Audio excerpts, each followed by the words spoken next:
تو آپ کی یہ پریڈکشن ہے کہ یہ اگلے 2-3 سال میں گولڈ کی قیمت مستقل بڑھنی ہے. اس سال کے اینڈ تک کہاں تک یہ جائے گی؟ پچھلے 2 روز میں ہم نے دیکھا ہے کہ انٹرنیشنل مارکیٹس میں بھی اور پاکستان میں بھی 10,000 سے زائد اس قیمت میں اضافہ ہوا ہے.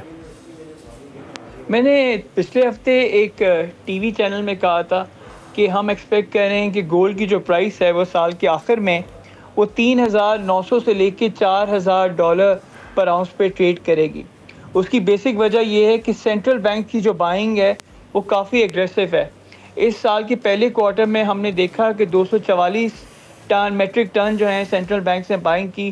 دوسرے کوارٹر میں ہم نے دیکھا کہ 167 ٹن جو ہے سینٹرل بینک نے بائنگ کی. تو ٹوٹل اس سال 410 میٹرک ٹن جو ہیں سینٹرل بینک بائنگ کر چکے ہیں. اس کے علاوہ اگر آپ دیکھیں تو یو ایس ڈالر جو ہے اس سال 10% سے زیادہ ڈیپریشیٹ ہو گیا ہے. تو جب بھی یو ایس ڈالر ڈیپریشیٹ ہوتا ہے تو گولڈ کی پرائسز اوپر جاتی ہیں.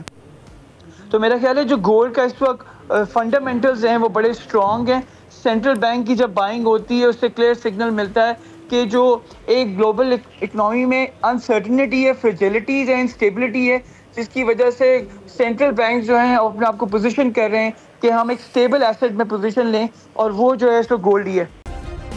سبسکرائب کریں اور بیل دبائیں تاکہ کوئی خبر رہ نہ جائے.